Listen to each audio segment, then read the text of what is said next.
How's it going, Jerry? You well? Yeah, pretty good. Let's start with the Liverpool performance against Arsenal, because we were chatting about it a little bit earlier on. There was a fear at the start of the season that because of all of the involvement that their star players had and the globetrotting that they'd done for their countries, that maybe Liverpool might start the season a little bit slowly. But they've allayed any fears and they've roared into the start of the season. I might disagree with you slightly. I wouldn't say it's been perfection so far. They've been rock solid as you would expect. They've carried that goal scoring threat as they always do with the quality that they have. I've been a little bit concerned in terms of defensively, how they've been playing a little bit too open. For me, a little bit loose defensively across to kind of the back line. That's been a little bit exposed a little bit. It hasn't cost them so far, but it's something which they'll have to tighten up on. But the mentality is the same, Jay. I think that's the important thing, even when you listen to it. But it's very similar to the start of last season, Jay, when I heard the Liverpool players speaking after the games of kind of real focus, determination, just kind of pretty much really hungry for the season ahead and what they wanted to achieve. So, yeah, it has been a good start in that respect. But I actually still think there's more to come from Liverpool, particularly from the defensive side of the game, which was rock solid. Second half of the season last year, they were absolutely rock solid collectively as a unit, but also that back four unit hasn't quite been as watertight at the start of the season. It hasn't cost them so far, but they'll have to tighten up. Kenny, how much of that is to do with the goalkeeping issue? Like, is that the knock? Nothing. No, minimal. For me, it's more so in terms of the back four, the defensive line. For me, they've been taking too many chances. Liverpool generally try and squeeze the pitch as much as they can, and teams that like to press high, you have to do it. You have to keep the team compact. But it's once you squeeze and you kind of plant your feet and you get that defensive line, it's what you do next. And what you do next is whether you hold your line, whether you squeeze another 5 yards, whether you drop 5 yards. That's all dependent on the picture you see in front of you. I.e., have we got pressure on the ball, the position, the opposition forwards, the runs they're trying to make, and you have to adjust your position accordingly. It's not all about just holding your line as high as you can with your hand in the air, maybe appealing for offside. Sometimes you've got to drop in, you've got to give 5-10 yards, you've got to defend the space in behind. And they haven't really been doing that. It's been strange. It cost them against Norwich, holding a line on the edge of the box, not dropping in. Pogba picked them off and scored a goal. They again didn't cost them. I saw against Chelsea in the Super Cup, keeping a very kind of square line high up the pitch. You know, Van Dijk, I'd go as far as saying, he'd been a little bit lazy at times with his defensive positions, his defensive recovery. Saw that against Southampton when they nearly scored late. Danny Ings just running off his shoulder into the box. Van Dijk not getting back towards the 6-yard box quickly enough. That nearly cost his team. And even then at the weekend against Arsenal, little bit open, Jer, on the counter-attack. And I wouldn't necessarily put that to Liverpool's high defensive line, but just in terms of the defensive shape, you know, send the full-backs high up the pitch. Arsenal played with a diamond two high up the pitch, Aubameyang and Pepe. I think that was done for a reason. Emery had a look at it, and yeah, he left themselves a little bit open down the sides, invited Liverpool full-backs on. But what that did, that gave them a couple of little opportunities on the counter-attack, particularly keeping two men high up the pitch. And a number of times they got Pepe into that inside right channel first half, 1v1 against Van Dijk. And normally you'd think, no problem, off you go, just take the ball off and Verge. But he looked, I wouldn't go as far as to say he looked a bit nervous, Van Dijk, but he looked a little bit concerned in terms of the trickery and the pace of Pepe, and you don't see that too often. So just a couple of small little things for Liverpool to mull over. I'm sure the coaching staff will be having a look at the defenders, the defensive unit. It'll be talking about it and just shoring a couple of little things up going forward. But they're in great shape.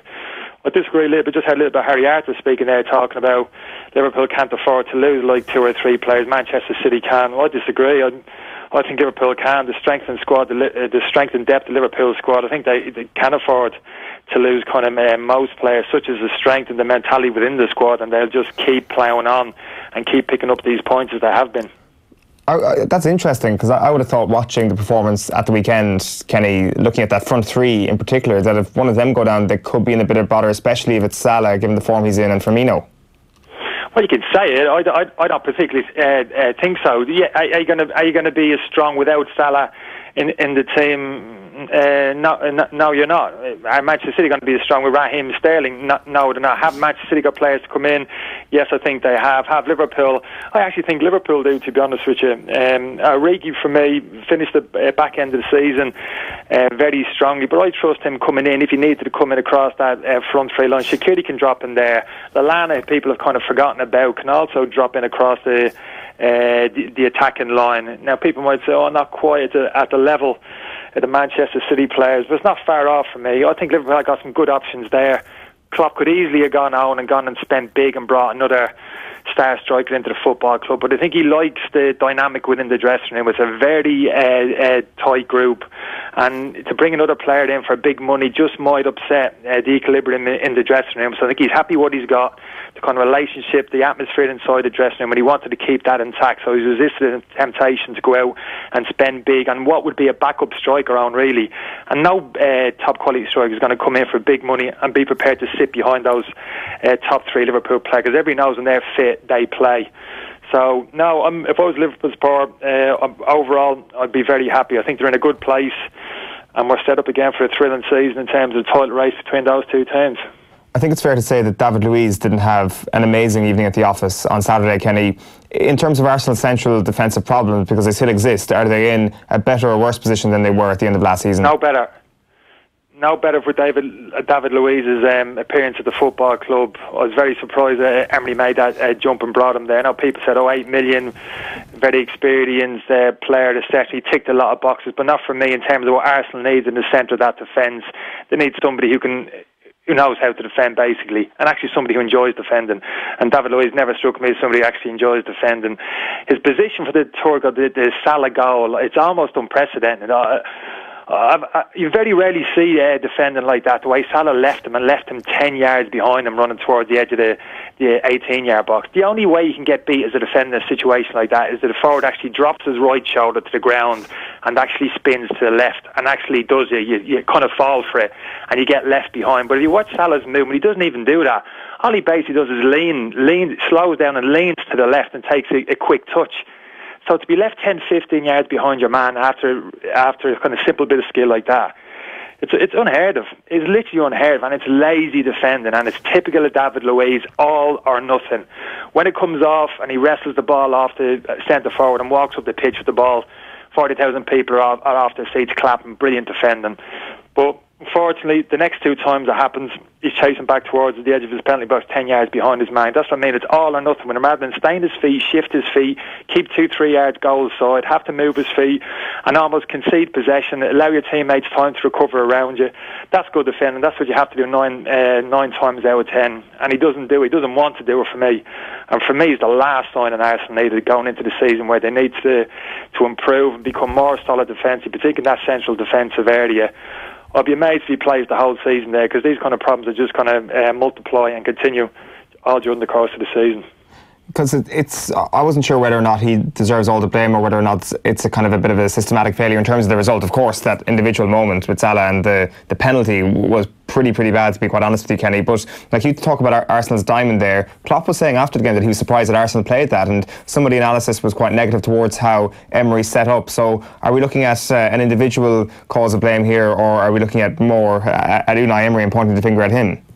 Yeah, it was fascinating now, because I watched the first half of the game live, and that was an obvious thing. And immediately you looked and you thought, well, this is interesting.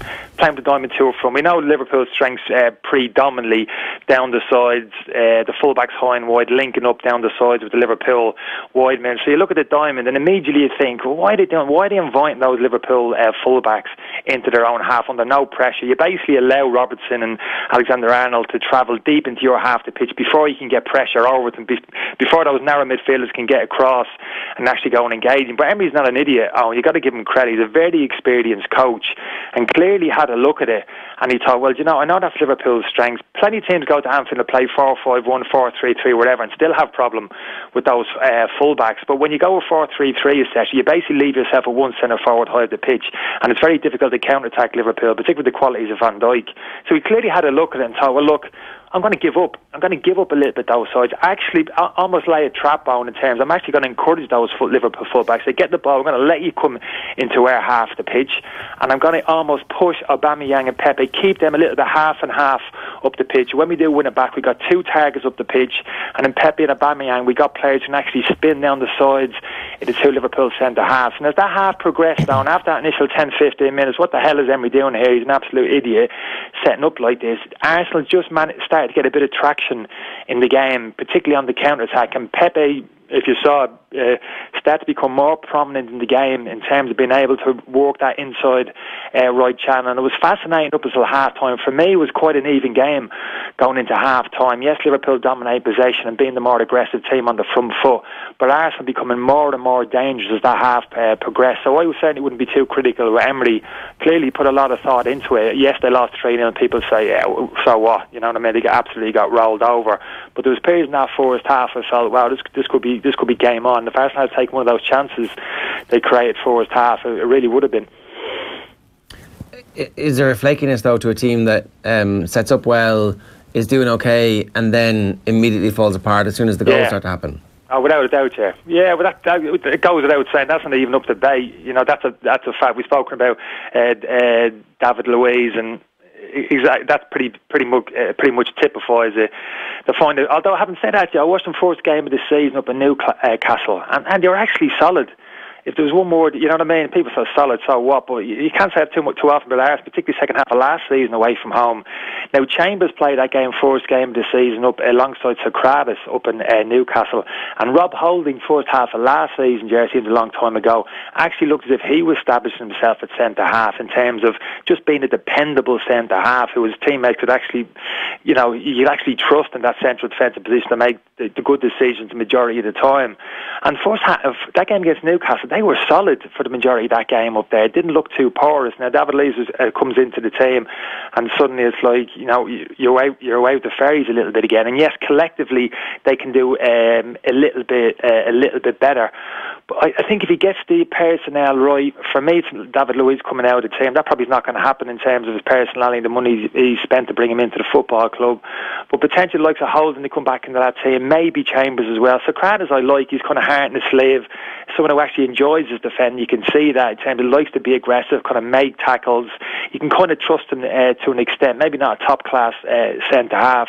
And with the likes of Guedes in midfield, for me, is a very hard working centre midfielder. He's only going to get better. I'm a big fan of his. Torreira, if he gets his head right, looks as if he was angling for a move in the summer. You know, I think there's a little bit more to come from Arsenal, but certainly with some of Luiz's qualities in the centre of defence, you're always going to have problems. There's always going to be a soft underbelly in terms of the defensive setup of the team. We should talk about Manchester United, Kenny, because this penalty story is kind of rumbling on, isn't it? I mean, that's getting bored of now. Oh, and you're better than that. Come on, we got better things to talk about. No, he's not. Come on. Manchester United penalty fiasco, surely. But the thing is that looking at Saturday, I think the fiasco is over. I mean, like, is Rashford suddenly the man who's being backed? Because, like, I think the one thing that was missing here is that we didn't have a tiebreaker on this. I mean, Pogba took a penalty, he was fouled for. Rashford took a penalty, he was fouled for. Neither of them were fouled for the penalty they got on Saturday. Rashford took it, he hit the post. It's a case closed now, I think, that Rashford is just on penalties. Even though he missed, it kind of seems like a really weird thing to say.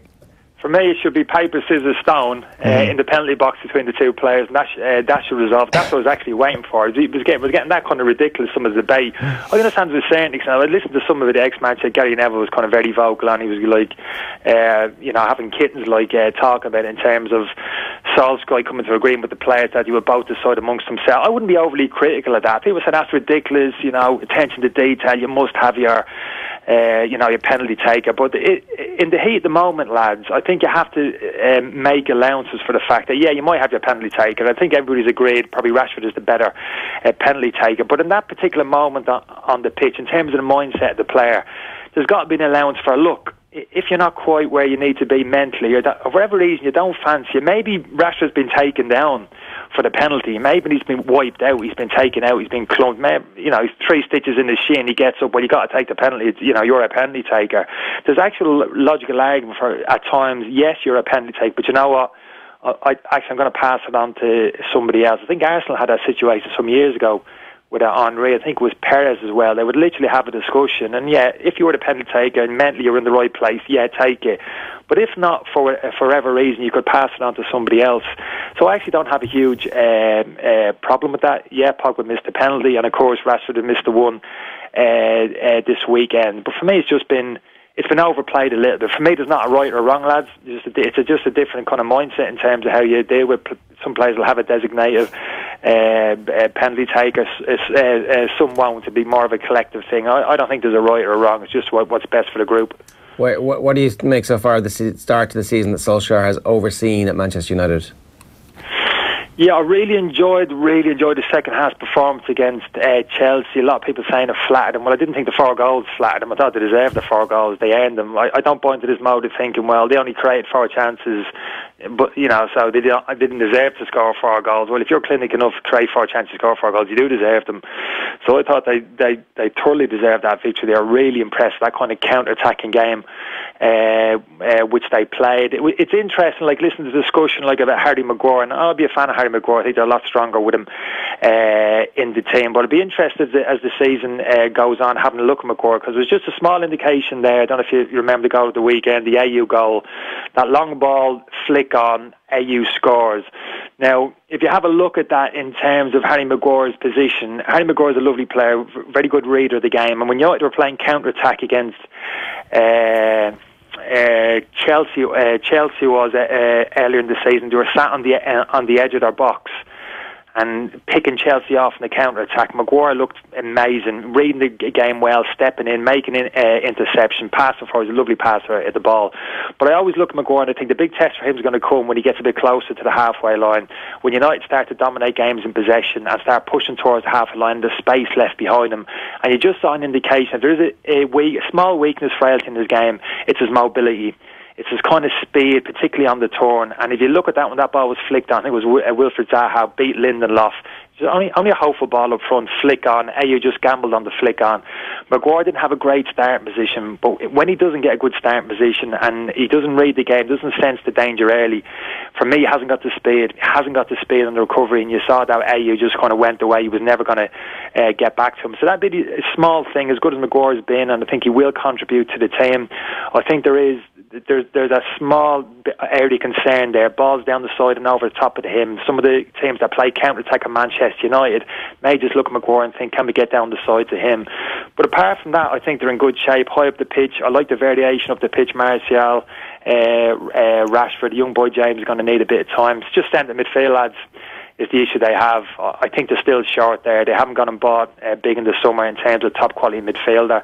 Still not 100% sure about Pogba in terms of mentally where he is. That first half against Chelsea, I was looking at him thinking, I'm not sure he wants to be there. He picked his game up in the second half. That transfer window, that needs to come and go pretty quick in terms of the foreign clubs, and he needs to kind of really knuckle down and show a good attitude once that happens. What United don't need is him kind of not moping around the place, but just feeling a little bit sorry for himself and feeling a little bit hard done by that big move hasn't come, and playing at kind of 70-80%. They really need him for, and if United have got aspirations of that fourth spot, the kind of this season Champions League, they really need him for in that central area of the pitch, because they're a little bit short in there. McTominay, Pereira, they played Lingard off the front, but for me they're actually short the top quality central midfield player, and that's the one area which may hurt them over the course of the season. The David De Gea situation is going to rear its head again, Kenny. You suspect, obviously susceptible for the winner for Patrick Van Aanholt on Saturday. It's a situation now where they were talking about a £350,000 a week deal during the summer as a new contract. Do you or do you not follow through with that to keep him as your number one at Manchester United? Oh, I think the contract's on the table now, unless you've heard anything different. I mean, it's been there for quite some time. It looks as if they put a hike on top. They've thrown a little bit more at it over the summer in terms of trying to get him to sign. He's clearly got reservations. I mean, I don't know the fella personally. I'd like to think it's certainly not a financial issue. I mean, that's an absolutely huge contract. And you could trace this back to the Sanchez signing like last year. This was always going to be the problem, bringing Sanchez in and paying him the money that they did. This is the ripple effect when you come in and pay a player that amount of money, particularly when he's actually not in the team, because you get your other senior players whose contract come up for renegotiation. It'll be Pogba, it'll be De Gea, and one or two others look at that and think, well, I want parity with this player now. I'm making a bigger contribution than him.